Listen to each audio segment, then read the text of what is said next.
Hello Internet, and welcome back to another episode of Pokemon White version. In the last episode, we explored everything on Route 14 as well as the Abundant Shrine, where we captured Landorus, the last of the forces of nature for now. This time, we're going to be finally saying goodbye to this peaceful little town that I've grown to love so much over the past few days. I've loved it for a while, but my love for it has reached new highs in the recent episodes. Are you sure there's no item up here? Just feels so wrong. So, on our second visit to Route 14, there's nothing I missed, and I fought all the trainers already except for one ace trainer who is just beyond that waterfall, but we're gonna ignore him forever. This ace trainer up here, her name is Junko. She has the right hairstyle for it.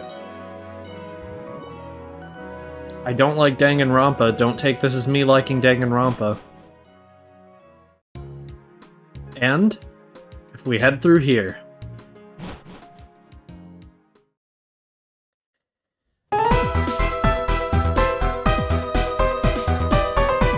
I want to thank Chugga Conroy for footage once again. I am not playing all the way through Pokemon Black just to get footage of Black City. Black City's gimmick is that it has trainers to fight. You gain 7 points for every trainer you fight, and the more points you have, the more there will be to do in the city.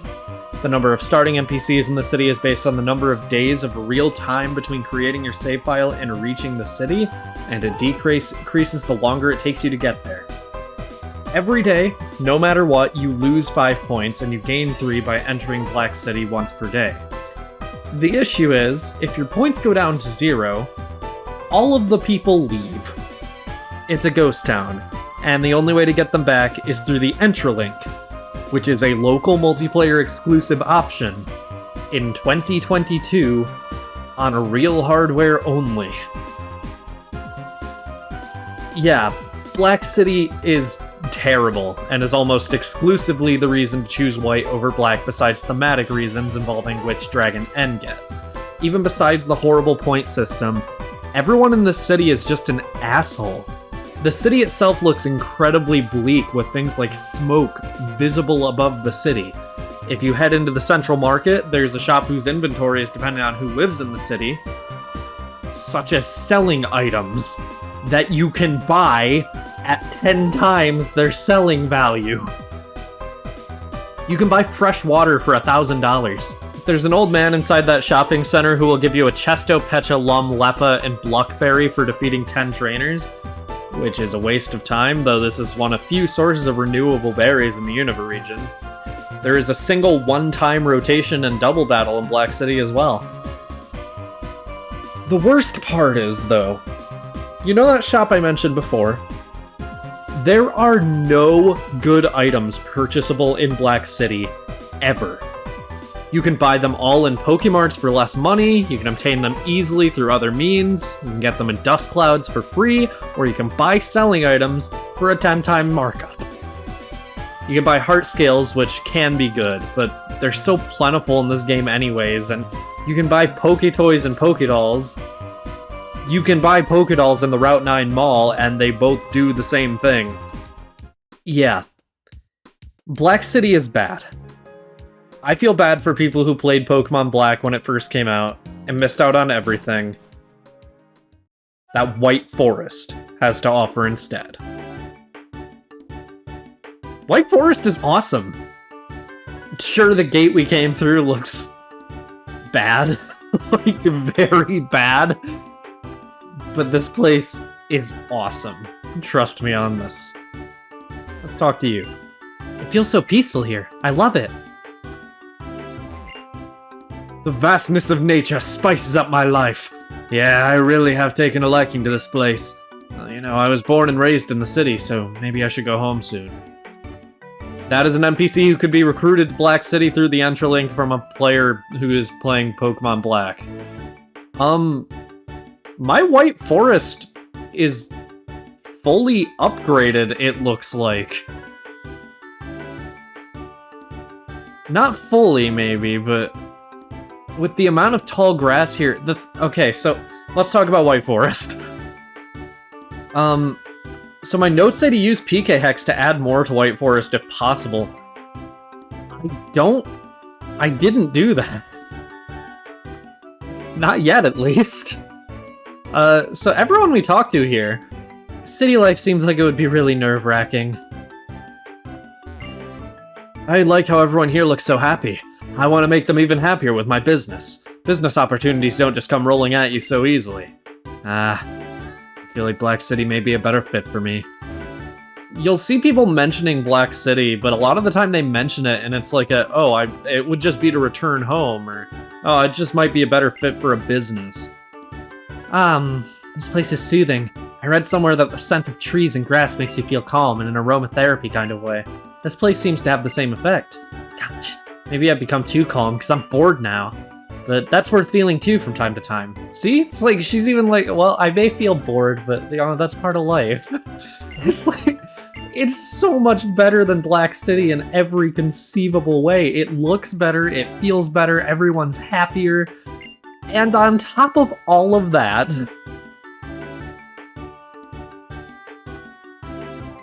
okay, everyone's happy.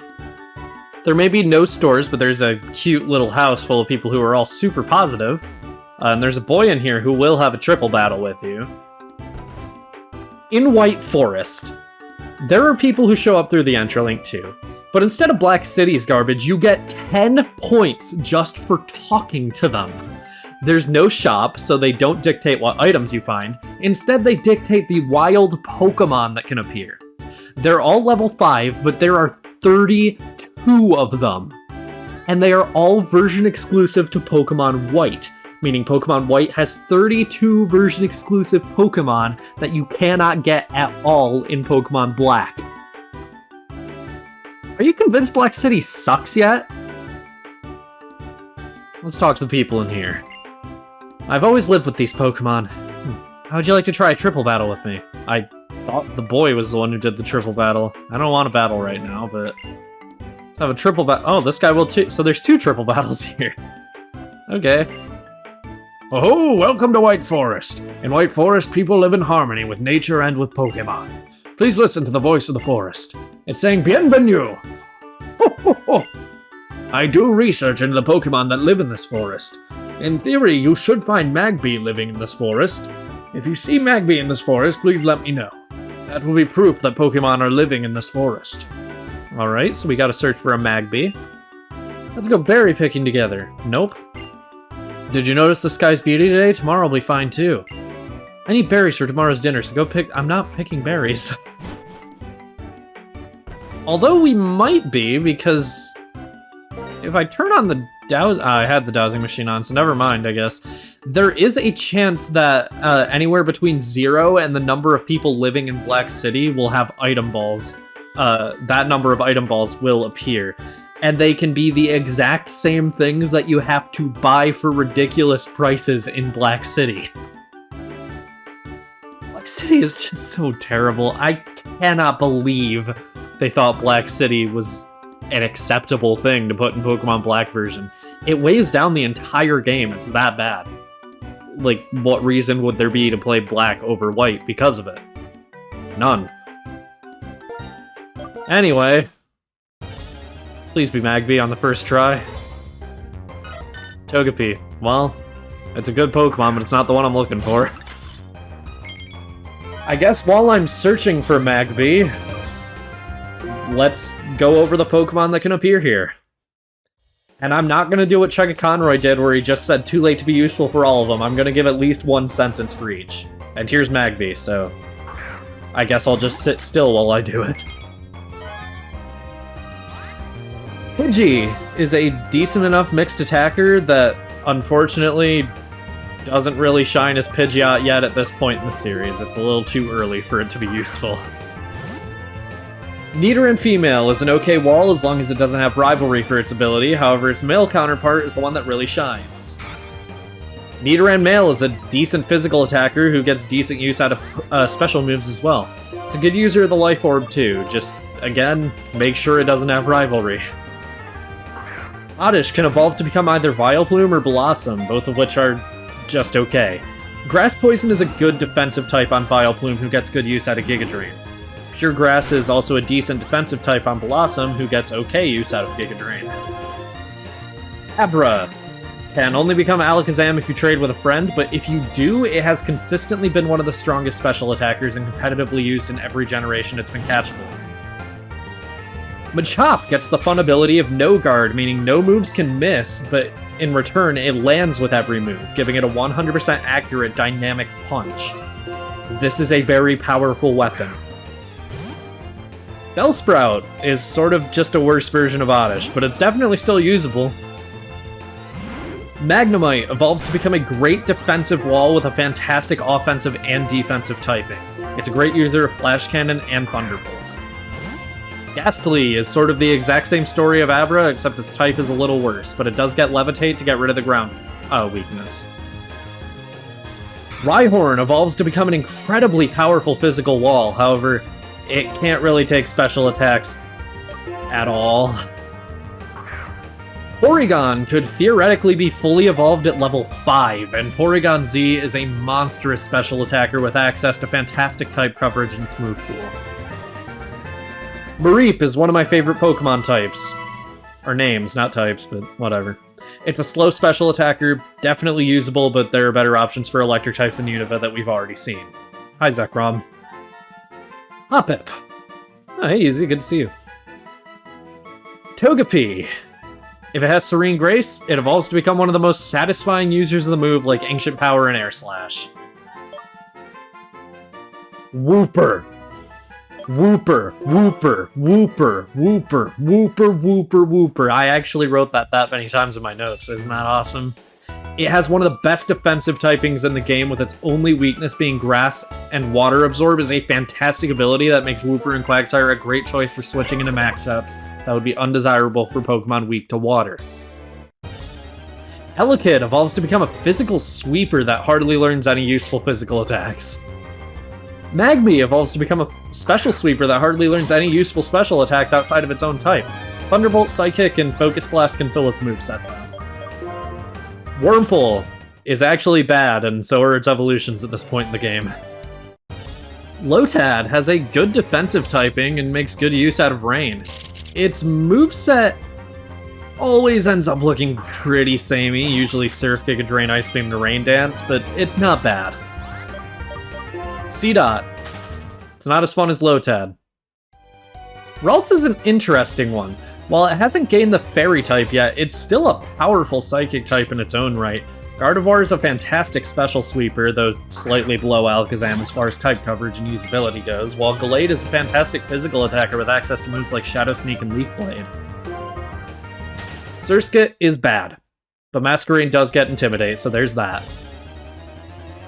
Slackoth evolves into Slacking, which can only attack once every 2 turns, but has a base stat total of 670, making it stronger than some legendaries. This can be paired well in double battles with Pokemon like Audino or Sudowoodo, but for single player, this is probably too late for it to be useful. Whismur is fine, but Exploud's only stat over 100 as HP, which is pretty unfortunate for a final evolution of a Pokemon that isn't fully evolved until level 36. Azurill only really shines with egg moves, but it is kind of funny that this game is in the era where Game Freak refused to let it smile. Also, it can change genders upon evolution still in this generation, meaning Marill is the only canonically transgender Pokemon in the series. Aggron is a fantastic physical wall with a great type both offensively and defensively. It's a good user of Iron Tail and Stone Edge and gets surprising type coverage outside of that as well. It's a good user of the Dragon Tail TM we got from Iris, actually. Trapinch has a fun type, but its final evolution, Flygon, is outclassed by other dragon types we've seen throughout our adventure, including Haxorus and especially Hydreigon, who you could reasonably have fully evolved by this point in the game. Trapinch has... Well, I just talked about Trapinch, what am I doing? Corphish isn't great until Generation 6. Bagon is a pseudo-legendary Pokemon that evolves to have a monstrous stats across the board. Intimidate is a great ability, and while Moxie is probably better overall, you can't access that through normal gameplay in this game. Starly is the peak of Route 1 bird Pokemon, getting access to not only Intimidate as an ability, but moves like Close Combat, Giga Impact, and more. Shinx also gets Intimidate, but unfortunately its move pool is not great since it learns mostly special attacks despite it having a much higher attack stat. Badoo evolves into a great special attacker with a great type and a surprising variety in the moves it can learn through TMs. Happiny evolves to have the highest HP stat of any Pokemon at a staggering 255, and a great special defense stat to back it up, but it's not really good at anything else. And that is everything in White Forest and Black City, other than showing the old man the Magby we caught. If you couldn't tell, I've been looking around for Wooper because it's my favorite Pokemon ever. I thought it would appear in the water, but it didn't. If I find one off screen, I'll catch it, but I'm not gonna bore you with me trying to do that. Let's get Magby into the party. I do research in theory. Oh, that's Magby! So it lives in this forest too! What's more, you caught it today! Oh, this means there are Magby in White Forest. For you, my skilled Pokemon catcher, this small trifle. Ooh! A Leppa Berry. This old man will give you the same berries as the old man in Black City, and you can give him a Pokemon from White Forest every single day. So, yeah. Another way in which Black City is better. Stock up on nest balls, and you can easily do this every day. With that, that is everything in White Forest and Black City. Hopefully you've seen the light and understand why Black City is so terrible.